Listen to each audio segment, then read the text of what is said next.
Hey boys and girls, this is Miss Moros, your principal. I'm reaching out because it's day 10 and we've been indoors for 10 straight days. I don't know about you, but this does not feel good for me. I've been thinking about each and every single one of you, and I can't imagine if I don't like it and I'm an adult. I mean, to be a kid and not to be able to go to all your favorite places or play dates and see your friends, that must be bugging you so much. On the one side, I'm thinking, can't be very happy. And on the other side, I'm hearing such creative outlets that you and your families are creating.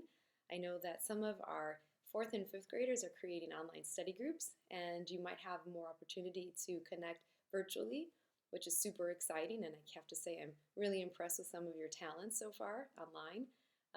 Your moms and dads have been super cool and super helpful in helping you guys move along with all of these resources. So that's fantastic, and that you're very lucky to have that, because I know some other schools and other children who don't have these opportunities. So we are really blessed. During the days that I've been inside, I was thinking that maybe my mood has been a little bit affected.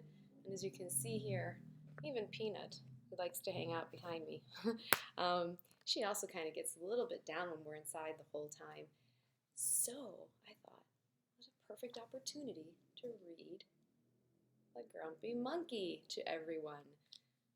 This book, and I'm going to have you stay tuned until a little bit later, because not just because of the way I feel or because I think the way that you might feel made me read this, but something else. So stay tuned for a little surprise at the end. And if you feel like what I'm reading to you, no matter what grade you are, if you're having a connection to the topic, to a feeling, to a character, you don't have to write it down, but if you'd like to write it down or you want to email it to your teacher and your teacher can forward it to me, I'd love to hear your comments. Otherwise, you can just have fun with this and say, okay, I know what that character feels like, and I feel the same way. When you have a connection to a reader that's reading something about a story, you can take your hands and connect them together to show that that's the part that I connect with. So if you'd like to do that during this reading, that's fine. You don't have to send something back, but if you want to, I'd love to see it, and I'm ready. So I'm also going to have a couple stopping points where I'm going to ask you to stop, turn, and talk to your parent, or maybe you're online with a friend doing this together, and you can pause the button and then ask them what the question is about. Let's practice. So on the inside flap of the book, it says, first name, it has its name there, it says Chimpanzee. Now's your chance to turn and talk. Are you ready? Why do you think chimpanzee is written the way it's written? Pause and talk and come back in a second. I'll keep going. Chimpanzee is in a terrible mood for no good reason. His friends just can't understand it. How can he be in a bad mood when it's such a beautiful day? They encourage him to stop hunching, to smile, and to do the things that make them happy. But Jim can't take all the advice and has a bit of a meltdown. Could it be that he just needs a day to feel grumpy? Okay, stop, turn, or take a note and put your prediction. Do you think it's okay to feel grumpy for just a day? Sometimes you might need that. Do you need that? Let me hear your answers. As you pause the button, I'll continue, and I'm going to start with page 1. Here we go. I'm going to try to get this just right for you to see, and then I'll stop moving. One wonderful day, Chimpanzee woke to discover that nothing was right. The sun was too bright, the sky was too blue, and the bananas were too sweet.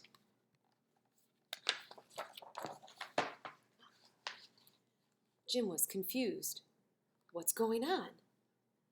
Maybe you're grumpy, suggested Norman from next door. I'm not grumpy, insisted Jim. On his walk, he met Marabou. Jim's grumpy, Norman told Marabou. Why are you grumpy, Jim? Asked Marabou. It's such a wonderful day. Grumpy? Me? I'm not grumpy, said Jim. Take a look at his body. Do you think he looks grumpy? Well, look at how you're standing, Marabou said. It's true, Norman, said Norman. You're all hunched. So Jim loosened up. Then he ran into Lemur. Jim's grumpy, Norman told Lemur. Why are you grumpy, Jim? Asked Lemur. It's such a wonderful day.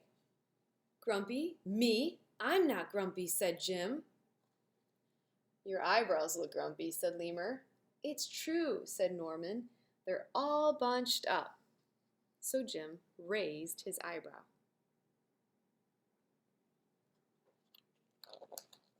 Then he tripped over Snake.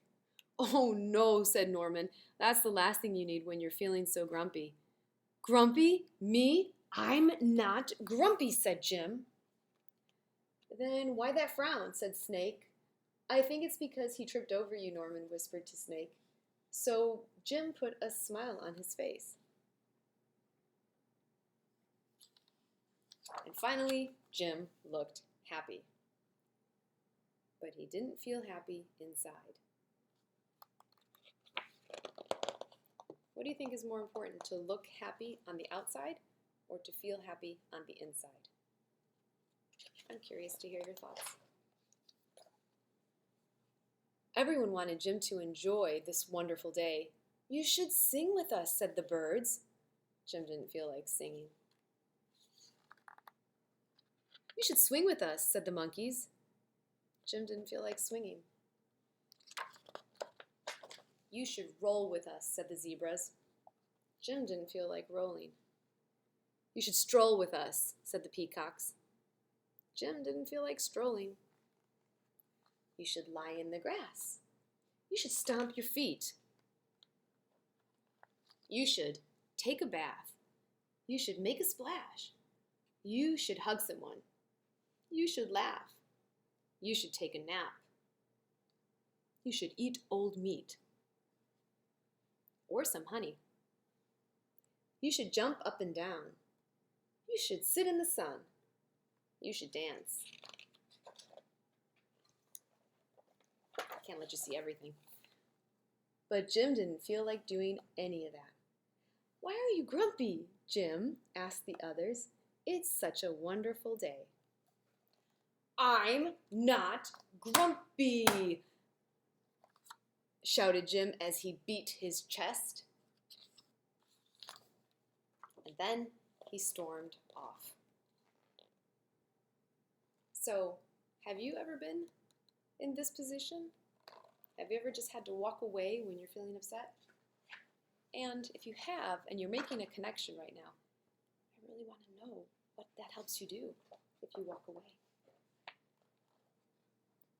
Jim felt sorry, a little sorry for shouting at everyone, but mostly sorry for himself. I guess I am grumpy, Jim sighed. And just as he was starting to feel really sad, he came upon Norman. Norman was slumped. His eyebrows were all bunched up, and he was frowning. What's the matter? Are you grumpy? Asked Jim. No, I danced with a porcupine, said Norman. Are you okay? Asked Jim. It hurts, but I'll probably feel better soon, said Norman. Are you still grumpy?